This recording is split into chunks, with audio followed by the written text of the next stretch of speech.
Welcome back to ABA Chapter Chat. Have you ever really thought about what it takes to build a solid foundation? Whether it's for a huge building or maybe learning a new skill like painting, that groundwork is just so important. Today we're doing a deep dive into exactly that kind of foundational work, but in the context of early learning. We're digging into Chapter 8, Teaching Receptive Language Skills and Other Nonverbal Operants. It's from the Verbal Behavior Approach book. And this chapter, well, it seems to cover simple stuff, but it's actually about those really critical first steps for making real learning progress.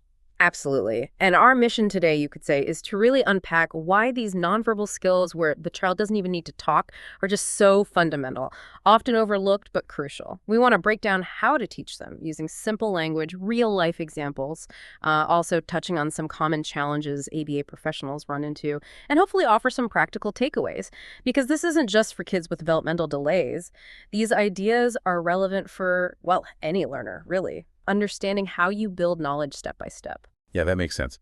So when you look at those early ABA programs like the LOVAS protocol, it's kind of striking that they often kick things off with receptive skills, imitation, matching.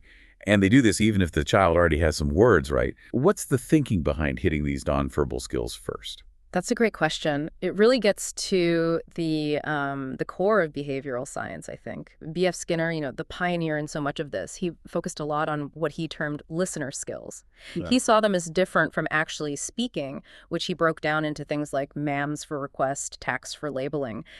Interestingly, he didn't really consider imitation or matching to be verbal behavior in the strict sense. But in today's verbal behavior programs, VB programs, teaching these nonverbal operants is incredibly important, often the first step. Nonverbal operants. Okay, so basically observable actions influenced by what happens right after. Exactly. And there are good reasons they come first. For one, they're easier to prompt because the child doesn't have to say anything. That's a big plus. They also teach the child how to follow directions generally, which is, well, essential for everything else. And, maybe most importantly, mastering these early skills helps build momentum. It can really turn the tide from non-compliance, frustration, to active, engaged learning. Okay, that really clicks. So if we boil down receptive language or listener skills, it's basically just the child responding the right way when someone gives a direction. Like if you say, clap your hands, and they do it, that's it. That's receptive language. And we see this develop super early in typical development, right? A toddler might follow get a tissue way before they're saying full sentences. Precisely. But here's the crux of the issue for many children with autism. These skills are often significantly delayed, or sometimes they might even seem to regress after maybe age 1. You hear parents talk about their child not responding to their name or having trouble with simple commands. I remember reading the anecdote about Lucas, who at 18 months wasn't responding to his name at all, described as sort of oblivious, even when a new baby arrived. It really points to a receptive delay. Or, maybe he could point to body parts, but only when looking at a specific Barney book he knew really well, ask him to throw it in the trash or point to his nose outside that context. Nothing. The skill wasn't generalized. Wow, yeah, that sounds like a huge barrier. But the story has a positive turn, right? Lucas made progress. He did, yes. Yeah. His receptive language skills apparently grew quite quickly once his ABA program started. It just shows that, systematic focus on these basics really can lead to rapid gains. It's possible. That's encouraging. And it leads us back to something you mentioned, prompting. We've talked about that before, how it guides the child initially. But there's a common pitfall here, isn't there? Especially around using the child's name. Oh, definitely. A really common one. Parents, educators, we all do it without thinking. Sometimes we link the child's name directly to a demand. Johnny, clean up. Sarah, sit down. If that happens constantly, many kids with autism actually start to tune out their own name. It just signals that something difficult or non-preferred is coming. That's such a critical insight. Okay, so how do you teach a child to respond to their name without creating that negative vibe? Well, take a child like Dennis in the example. A really effective approach is, first, everyone limits using the name for a while. Just dial it way back, reset the association. Then you get some really high-value reinforcers, things the child loves and consumes quickly, like maybe a tiny piece of chip or bubbles, something potent. You might come up quietly behind the child while they're busy, say their name clearly, and immediately give a prompt, maybe a gentle touch on the shoulder, turning them towards you. The second they orient, bam. Reinforcer, chip, bubble, whatever it is. The goal is simple. Name, so the good stuff happens. Then, slowly, you fade that prompt. Stand a bit further back. Delay the touch by a second. This systematic prompt fading is key to getting them to respond independently. That sounds like a really smart way to build that positive connection. It also brings up a crucial rule for, well, everyone interacting with a child, doesn't it? Like, only give a direction if you're actually prepared to follow through with a prompt if needed. 100%. If you aren't ready or able to prompt, just don't give the command in that moment. It avoids setting them up for failure or ignoring the instruction. And tied to that is avoiding just, bombarding the child with demands constantly. Yeah, that relentless stream of instructions must be overwhelming. It can be. That's where Dr. Glenn Latham's recommendation is so powerful. He suggested aiming for about 8 positive comments or interactions for every 1 negative comment or correction. Think about that ratio. 8 positives to 1 negative. It builds confidence, makes the child more likely to comply, just creates a better learning environment. And this isn't just for the therapist. Spouse, babysitter, grandma, everyone needs to try and maintain this positive balance, which honestly is a big challenge for professionals getting that consistency across the board. Definitely. So how do you help families actually do that? It's easy to say, be positive, but harder to track. A really practical tip is to actually observe interactions, maybe for 10-15 minutes, and use simple hand counters. Click 1 for positive, 1 for negative neutral commands. Then you share that data. People are often really surprised. They think they're being mostly positive, but the clicks tell a different story. Seeing the numbers helps adults adjust their approach. It's objective. That's a great data-driven way to handle it. Okay, so let's shift gears a bit. How do we teach these listener skills in more structured, intensive teaching sessions? Right, so moving from the natural environment to more focused teaching. Intensive sounds serious, but the process is quite straightforward. Generally, you'd want to start with a few specific targets. Good starting points are usually programs like following directions, receptive body parts, and receptive identification. And a key point you brought up earlier, which is fascinating, is needing at least 2 targets per program right away, not just 1. Why is that so vital? It's all about teaching discrimination. The child needs to learn to tell the difference between instructions. If you only teach one thing, say, clap hands, how do you know they understand clap hands versus just responding to any sound you make? The example of Daniel was so telling. He learned to clap when his mom said something that sounded like da-da to him. He hadn't learned the words clap hands. When they tried to teach stand-up, he heard da-da again and just clapped because he hadn't learned to discriminate. With only one target, it's a 50-50 guess, which isn't real learning. Teaching just one thing in isolation can actually slow things down. That makes total sense, so you need that comparison. What are some good examples of initial targets for, say, following directions in these sessions?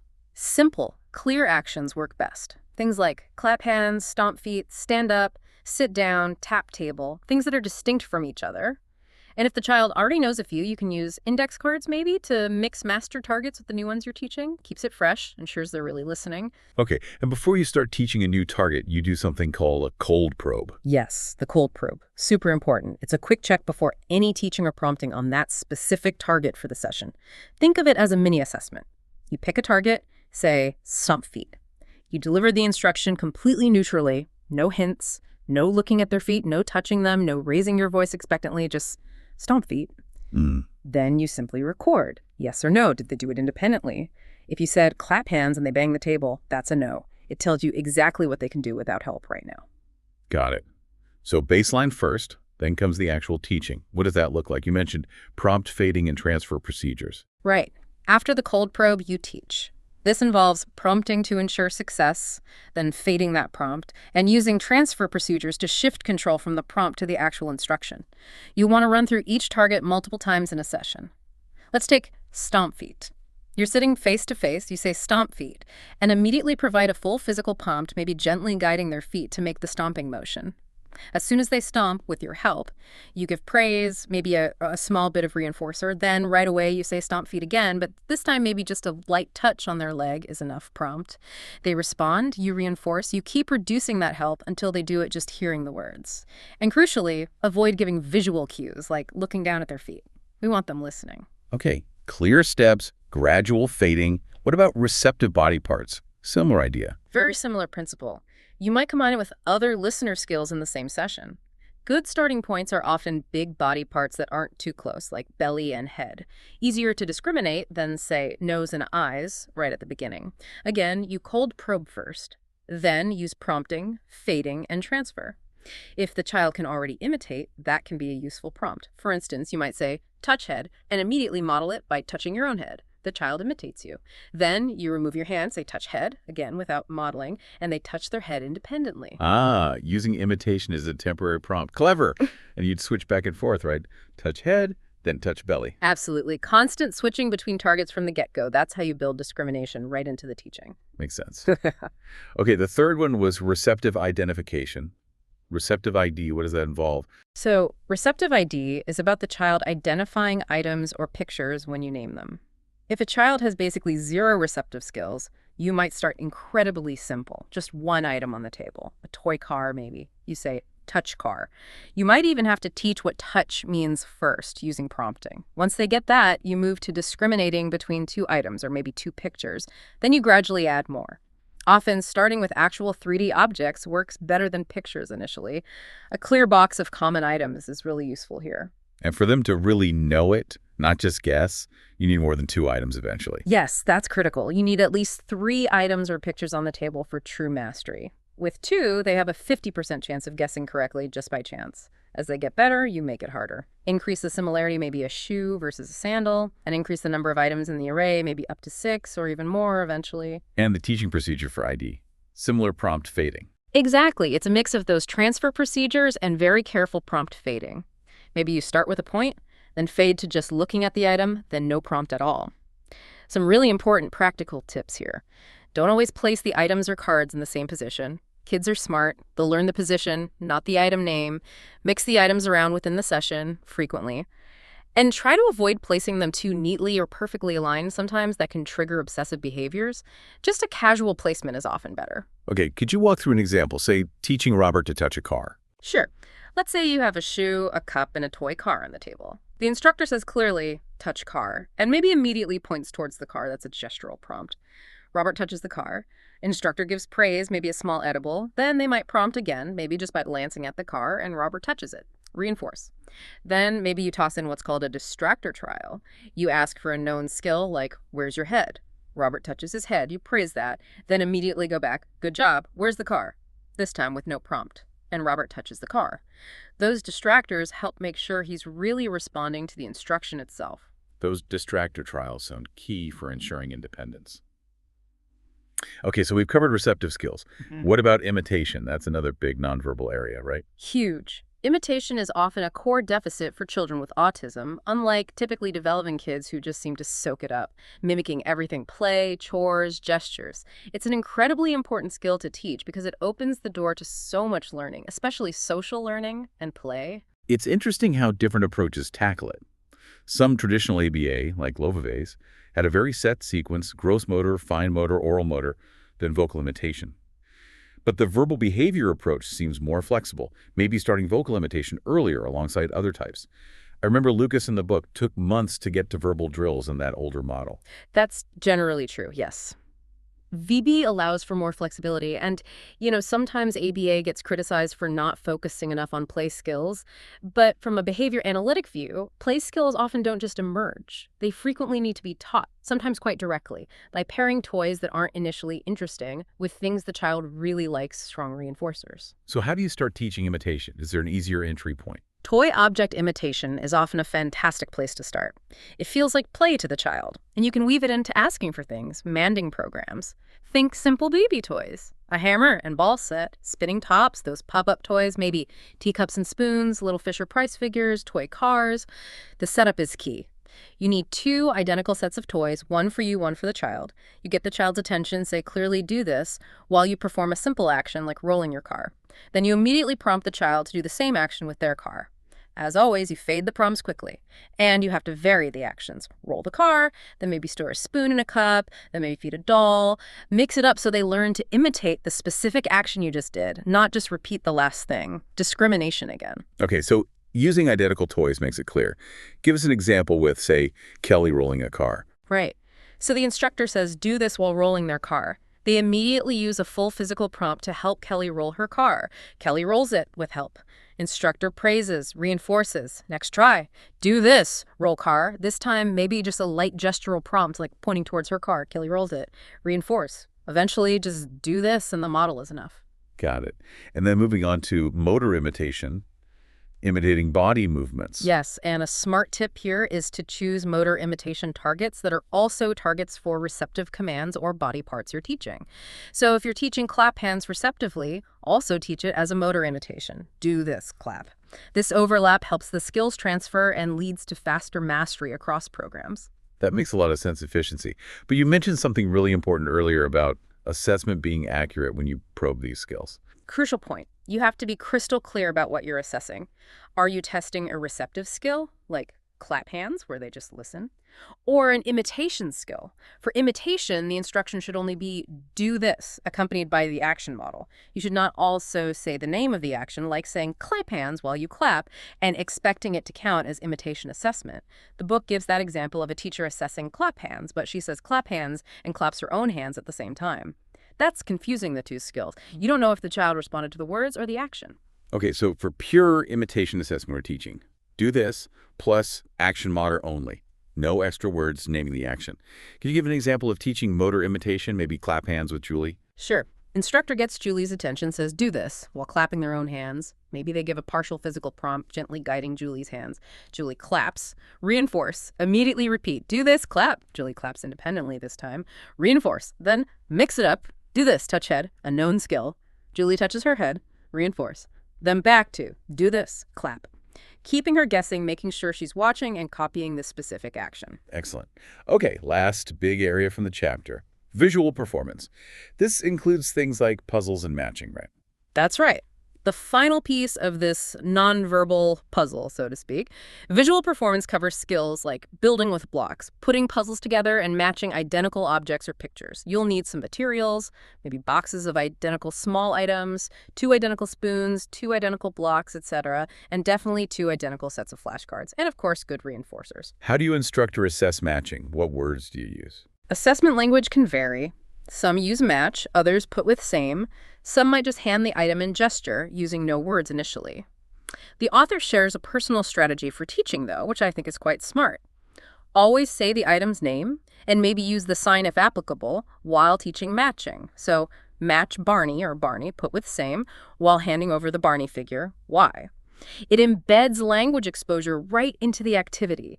It might help promote receptive ID down the line, or even encourage echoics because they're hearing the word paired with the item repeatedly. That's a neat way to layer in language. Mm-hmm. Can you give an example, maybe Josh matching identical Barney figures? Okay, so there's one Barney on the table. The instructor hands Josh the identical Barney figure, says clearly Barney or match Barney, and maybe gestures or points to the one on the table. Josh puts the Barney with the other one. Instructor praises and reinforces. Repeat, fading the gesture. What if the child just wants to play with the matching items instead? Good question. If they get distracted playing, you might need to switch materials, maybe use less preferred items for matching, or switch entirely to picture matching for a while. The typical progression is often matching identical pictures to pictures first, or identical objects to objects. Then you can mix it up. Matching real objects to pictures, or pictures to objects. That last one is really important for things like using picture schedules later on. Okay, and what about puzzle skills? These seem like they could be fun. They definitely can be, especially for kids who are naturally visually oriented. Puzzles can become powerful reinforcers themselves. You can even use a child's, let's say, intense interest in puzzles to your advantage. Make them ask man for the pieces, and while you give them each piece, you can bombard them with the name of the object on the piece. Language immersion. But what if a child doesn't like puzzles? Finds them frustrating? That happens too. In that case, you pair puzzle time with really strong reinforcers. Maybe the TV is on only when the puzzle is out. Maybe they only need to move the piece a tiny bit towards the right spot for it to fall in, and they get reinforced for just that slight movement. And backward chaining is super effective here. Start by giving them the puzzle with only one piece missing. They put it in, immediate success. Then maybe 2 pieces missing next time, then 3. You build backwards from completion. Ensuring success right from the start. Good strategy. What kind of puzzles are good to begin with? For young learners, start simple. Puzzles with distinct pieces, maybe common household items, farm animals, things they might recognize. And again, as you hand them the piece, name it repeatedly. Pig, pig, pig, as they, or you help them, put the pig piece in its spot. And you give a quick example. Connor finishing a pet puzzle, maybe the dog piece. Sure. The puzzle is almost done, just the dog piece is left. Instructor hands Connor the dog piece, saying clearly, dog, dog, dog, while maybe guiding his hand to put it in the correct spot. Connor puts it in with the prompt. Instructor praises, yay, dog, removes the piece, hands it back, saying, good job, dog, dog, dog. Connor then puts the dog piece in again, maybe this time without the physical prompt. Reinforce that independence. That repetition builds success quickly. It really feels like all these nonverbal skills, receptive, imitation, visual, are interlocking pieces themselves, building something bigger. That's a perfect way to put it. And the takeaway from this chapter really is the huge positive impact that comes from diligently working on these skills early on in an ABA program. It doesn't just teach these specific actions, it genuinely improves the child's overall behavior, increases their cooperation, makes them more available for learning. It also sharpens the teacher's skills in prompting and fading, which are essential, and ultimately it lays a much stronger foundation for boosting overall language development later on. Yeah, it really drives home that these aren't just pre-skills to rush through. They are foundational. They teach children how learning works, how they get reinforced. That builds the motivation, the understanding needed for tackling harder things later. It really sets both the child and the teacher up for more success, doesn't it? Absolutely. It's building that learning relationship and the child's confidence from the ground up. So thinking about all this, the clear steps, the reinforcement, the patient practice, it makes you wonder, doesn't it? What new foundation could you, listening right now, start building today? Applying these kinds of principles to maybe a learning challenge in your own life, something to think about.